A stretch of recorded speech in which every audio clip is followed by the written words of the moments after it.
भारत और पाकिस्तान की अंतर्राष्ट्रीय सीमा पर सटा एक विधानसभा क्षेत्र चौहटा, जो आरक्षित विधानसभा क्षेत्र है, और उसी विधानसभा क्षेत्र से दूसरी बार विधायक बने पद्माराम मेघवाल अभी हमारे साथ हैं।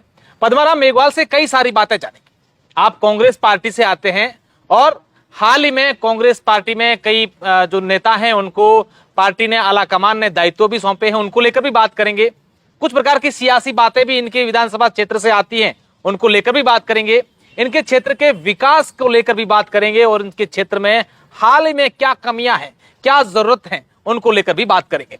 और राजनीतिक नेता से अगर बात कर रहे हैं तो राजनीतिक बातें नहीं हो, ऐसा हो भी नहीं सकता है, वो भी करेंगे। पद्माराम जी, स्वागत है आपका हमारे इस विशेष एपिसोड में। सबसे पहले शुरुआत करेंगे, विधानसभा चुनावों को अब कुछ महीनों का समय बचा है। पद्माराम मेघवाल के बारे में ऐसा बताया जाता है कि पद्माराम मेघवाल अपने क्षेत्र में जाते हैं, आप लोग कहते हैं कि मैंने खूब काम करवाया है, मुख्यमंत्री से मैं खूब काम लेकर आया हूं। क्या बड़े बड़े काम अपने कार्यकाल में करवा दिए? राजस्थान के लोकप्रिय मुख्यमंत्री सम्मानीय अशोक गहलोत साहब ने जो पिछले 4.5 साल में जो ऐतिहासिक काम किए, जो चौहटन विधानसभा नहीं, राजस्थान की जितनी भी विधानसभा और हर विधानसभा के अंदर माननीय गहलोत साहब का काम बोलता है, और घोषणा ही नहीं हुई है, धरातल पे काम चालू हो गए। मेरी विधानसभा क्षेत्र चौहटन के अंदर कई ऐतिहासिक काम हुए हैं, और ऐसे काम हुए हैं जो न तो भविष्य में कोई कर सकता है, नहीं पिछले तो आवश्यकता थी तब हुए। सबसे बड़ा काम उप जिला अस्पताल चौहटन के टोमो सेंटर चौहटन के अंदर 5 सीएससीओं को पीएससी से सीएससी कन्वर्ट करना, और उसके 4 सीएससी के 5.5 करोड़ के टेंडर लग गए हैं। 7 पीएससी नहीं खुली। शेरवा के अंदर 5.5 करोड़ का कॉलेज का काम चालू, नई कॉलेज स्टार्ट। शेरवा के अंदर ITI होगी, शेरवा के अंदर कृषि मंडी होगी। चौहटन गौंड कृषि मंडी को स्वतंत्र कृषि मंडी बना दिया। चौहटन से सरुपे का तालाब 30 किलोमीटर सड़क को चौड़ीकरण और सुदृढ़ीकरण कर दिया। सिडवा से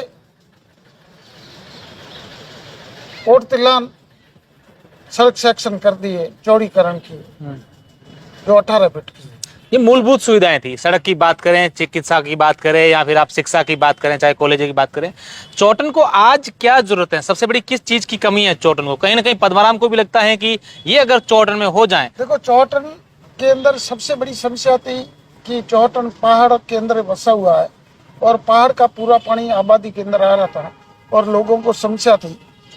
एक साइड से ये अनुसूचित जनजाति की छात्रावास की, इसके अंदर हमेशा पानी आ जाता था, और लोगों को, बच्चों को छत के ऊपर जाना पड़ता था। तो इस बजट के अंदर माननीय मुख्यमंत्री जी से मैंने निवेदन किया, मंत्री जी ने, माननीय मुख्यमंत्री जी ने घोषणा कर दी है। तो 2 डैम 1.5 करोड़ के यहाँ सेक्शन हो गए। एक वैर माता थान की साइड है, और एक जो कैनलोर सड़क जारी है उसके अंदर जूना पादरा के अंदर 2 डैम स्वीकृत हो गए हैं। तो ये डैम का टेंडर भी लग गया है।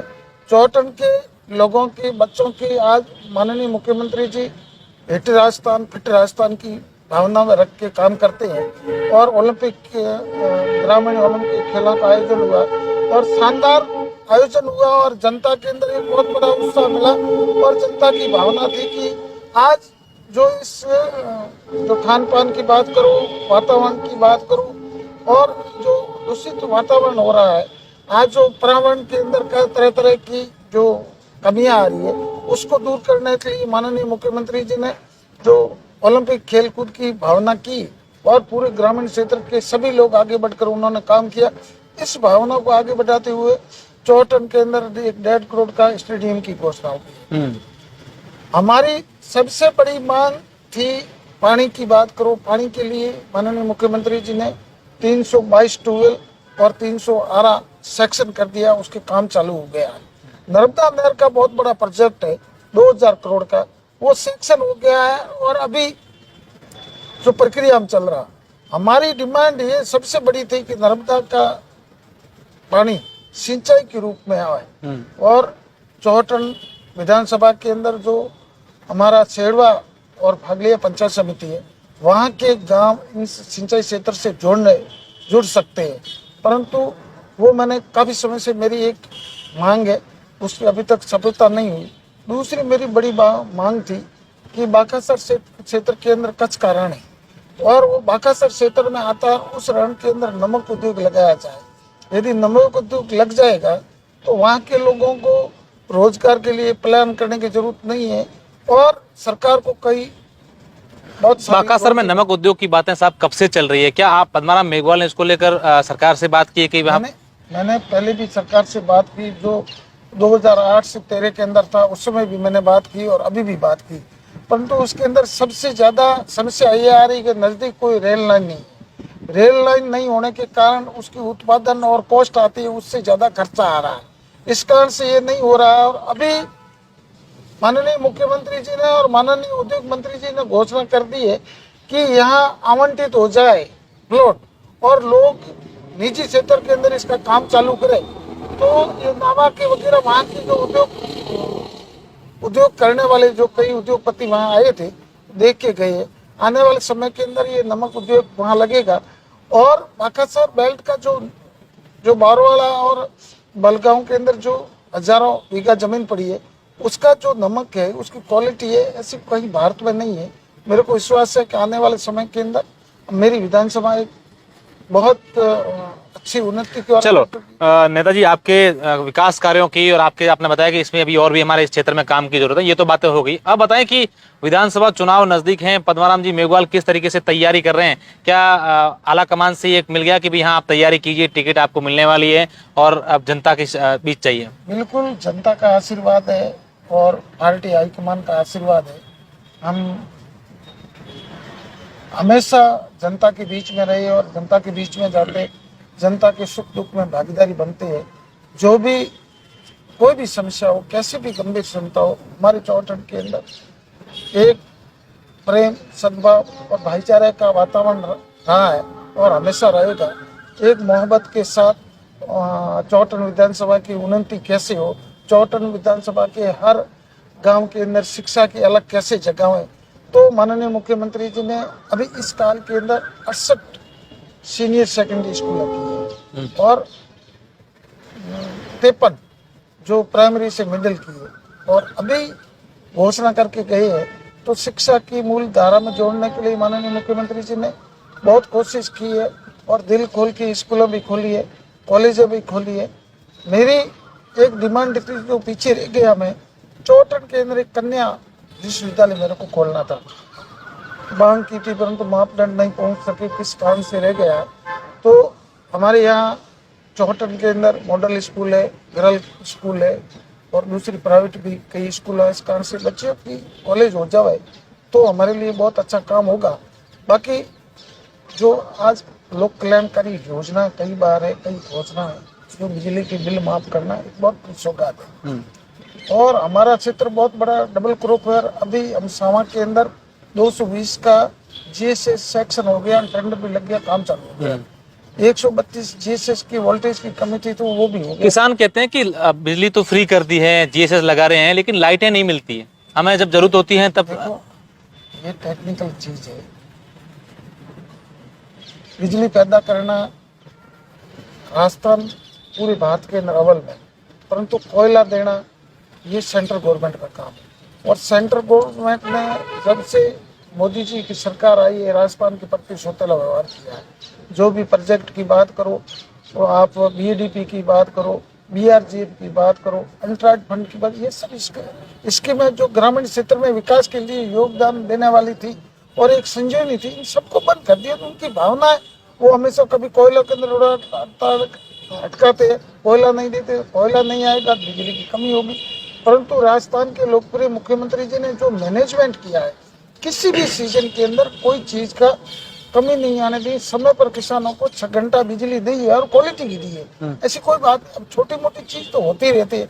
अब बेमौसमी बरसात हो गई, पोल गिर गए, पोल टूट गए या ट्रांसफार्मर जल गए, ऐसे तो आपदा आती रहती है। उसके अंदर हमारे यहाँ के अधिकारी कर्मचारी ने और सभी जनप्रतिनिधियों ने दिल खोल के कड़ी मेहनत करके ये इनका मुकाबला किया और हमेशा सफलता की। और अगर ऐसी कोई बात नहीं बिजली नहीं मिल रही है, नहीं मिल रही है, ये हमने आगे बढ़कर घरेलू बिजली के 100 यूनिट और जो कृषि की बिजली है उसको 2000 यूनिट बिल माफ करना बहुत बड़ी चीज है, बहुत बड़ी सौगात है। आज पूरे क्षेत्र के अंदर खुशी का माहौल है। लोग ये पैसे बचत करके अपने बच्चों को पढ़ाएंगे, अपने अच्छे मकान बनाएंगे, अच्छे घर के अंदर फंक्शन करेंगे, उनके अंदर बहुत बड़ी खुशी है। अच्छा, आपके क्षेत्र की बात करें तो बीजेपी से आदुराम मेघवाल लगातार तैयारी कर रहे हैं। हम उनसे भी बात करते हैं तो कहते हैं इस बार जनता जो है पद्माराम मेघवाल से काफी नाराज है। इस बार जनता जो है मूड बदल चुकी है, क्या कहना चाहेंगे? देखो, वो उनका कर्तव्य है कि सामने वाला जो प्रतिबंधी होता है वो तो प्रशंसा थोड़ी करेगा पद्माराम, पर उनके दिल के अंदर वो ठान चुके हैं कि मेरे ये कभी सौभाग्य लिखा हुआ नहीं। आज उनके साथ कौन है कौन नहीं है, पद्माराम से कौन नाराज है कौन नहीं है, ये तो वक्त बताएगा। ऐसे बातें करने से कोई नाराज नहीं है। आज की तारीख में चौहटन विधानसभा के अंदर बीजेपी के लोग भी कह रहे हैं पद्माराम ने जो विकास किया है, ऐतिहासिक विकास किया, परंतु हमारी पार्टी को होते तो भी हम इनकी ज्यादा खिलाफत नहीं कर सकते। ऐसे लोगों की भावना है। ये लोग विपक्ष के लोग प्रजातंत्र के अंदर ये तो मजा है। अच्छा, आप तो विपक्ष की बात कर रहे हैं। हमने राजनीतिक गलियारों में ये भी चर्चा है कि आप ही की पार्टी के हैं, हादी परिवार के लोग आपसे नाराज हैं। कोई नाराज नहीं। ये तो दुनिया के अंदर ये तो मजा है सबसे बड़ा। प्रजातंत्र के अंदर किसी के ऊपर आरोप लगाना, चटपटी खबरें चलाना, एक दूसरे की बात को आगे बढ़कर करना, उससे तो वो लोग ज्यादा देखते हैं। जो विकास की बात नहीं करेंगे, जो ऐतिहासिक काम हुए उसकी बात नहीं रही, जनता की जन कल्याणकारी राजस्थान सरकार के लोकप्रिय मुख्यमंत्री जी ने जो जन कल्याणकारी योजना लागू की उसकी बात नहीं करेंगे। बात ऐसी करेंगे कि अशोक सेरा और पद्माराम पीछे जाकर क्या बात करेंगे। तो ये बात तो दुनिया के अंदर होता है। ये तो प्रजातंत्र है। प्रजातंत्र के मतलब सब कुछ ठीक चल रहा है, बिल्कुल एकदम ऑल ऑन वेल है। हाँ, किसी भी टाइप की कोई कमी नहीं है। जनता इंतजार कर रही है और कब वोट आवे और कब दोबारा राजस्थान के अंदर कांग्रेस की सरकार बनावे। अच्छा पद्माराम जी, आपके चोट में एक बहुत बड़ी समस्या है जिसको लेकर देश के कई संस्थान है वो भी काम कर रहे हैं, प्रशासन लगा हुआ है। आप इसी क्षेत्र में पर्टिकुलर चोटन की बात नहीं, अगर इस क्षेत्र की बात करते हैं, यहाँ पर आत्महत्याओं का जो दौर है वो लगातार बढ़ रहा है। क्या लगता है पद्माराम को, कहीं क्या किस चीज की कमी है? देखो, ये तो आज का जमाना है। आज विलासता का जीवन, आज लोग पूंजीपतियों का जमाना है। और बच्चे जब पढ़ते हैं और पढ़ने के बाद में कॉलेज में दूसरे में फील्ड में रहते हैं और परिवार के अंदर आते हैं तो आज का अपने मारवाड़ की मर्यादाएं, यहाँ के ताना बाना, रहन सहन, शादी ब्याह इधर उधर हो जाता है। और फिर बच्चे, आज का जमाना है, इस जमाने में सहन शक्ति नहीं है। परिवार के माँ बाप कह दो या और कोई कह दो कि भाई अच्छा समाज के जो रीति नीति है उसके आधार पर चलो, समाज के अंदर सबको मिल बैठ के चलो, समाज के अंदर अपनी कहीं किरकिरी नहीं हो, आप मेहनत करो। तो आजकल के बच्चों के अंदर सहन शक्ति नहीं है और किसी कारणवश अनहोनी हो जाती है। ये कोई चौहटन एक नहीं, हर जगह हो रही है। और चौहटन के अंदर एक दो घटना ज्यादा होगी, इस कारण से ज्यादा चौहटन बात करी, पूरे भारत के अंदर, पूरे विश्व के अंदर हो रहा है। ये तो कोई बड़ी चीज नहीं है। अच्छा, क्या एक कदम उठाने चाहिए, प्रयास करने चाहिए, लोगों में जागरूकता लानी चाहिए? ये कदम तो सामाजिक संस्था हो, जनप्रतिनिधि हो, समाज के मुखिया हो, समाज के आगेवान लोग हो, वो समाज के अंदर मैसेज दे कि आज का ये युग है, इसके अंदर बच के चलो। कोई संसार, ऊपर वाले ने अपन को संसार देखने के लिए मौका दिया है तो इस संसार को देखना चाहिए। संसार में अच्छाइयों को ग्रहण करना चाहिए, अच्छे काम करने चाहिए। अपने जो महापुरुष है, अपने जो विद्वान है, अपने जो पुरुष है, उन्होंने जो अच्छे काम किए, उनके नाम रोशन किए, तो आप भी आगे बढ़कर अच्छा काम करें। सामाजिक संस्था है, जनप्रतिनिधि है, आप जैसे पत्रकार बंधु है, इलेक्ट्रिक है, प्रिंट मीडिया है, इसके मार्फत जनता के अंदर एक नया समाज में मैसेज आएगा। ऐसा कुछ नहीं है, जागृति आई है, शिक्षा ज्यादा बढ़ गई है। आजकल पैसों का युग है, लोग ऐसा आराम करना चाहते हैं, थोड़ी बहुत कमी पेशी होती है और माँ बाप के अंदर वो मजदूर लोग हैं, उनकी पूर्ति नहीं करते हैं, आवेश में आकर वो लोग गलत कदम उठा देते हैं। ये चीज अच्छी नहीं है। अच्छा पद्माराम जी, हाल ही में अगर बात करें, कल की बात करें तो प्रदेश के 25 कांग्रेस जिला अध्यक्ष हैं वो बदले गए हैं, कई सचिवों की सूची आई है। ऐसा लग रहा है कि सचिन पायलट और अशोक गहलोत के बीच जो सियासी कलह थी वो सुलझ गई है और कहीं ना कहीं अशोक गहलोत गुट के जो लोग हैं उनको दरकिनार करने की ऐसी खबरें चल रही हैं। क्या कहेंगे आप? देखो पहले तो खबरें ये चल रही थी कि सचिन पायलट जी और अशोक गहलोत जी कभी आपस में नहीं जुड़े। अब वो उनका हाईकमान ने, सम्मानीय राहुल गांधी जी ने मिल बैठ के कहा यदि कांग्रेस जिंदा रहेंगी तो अपन सब जिंदा रहेंगे।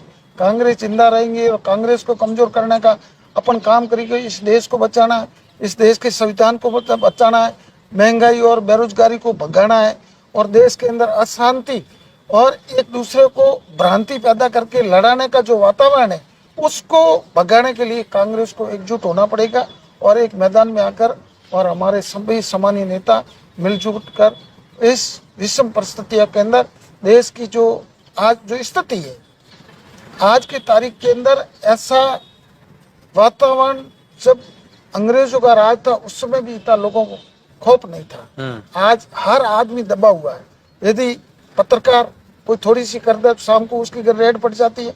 जो इलेक्ट्रिक टीवियां वाली वो सब खरीदे हुए सिर्फ मोदी जी की प्रशंसा करना और कुछ नहीं करना, इसके सिवा कुछ नहीं कर रहे। वो आप खुद अपने दिल के अंदर ठान के बैठे हो और आपके जो एंकर है, आपके जो मालिक है, उनके ऊपर प्रतिबंध है। यदि वो एक अक्षर भी खिलाफ बोले शाम को उनके घर ईडी चली जाएगी, उनके घर इनकम टैक्स चला जाएगा, उनके घर सीबीआई चली जाएगी।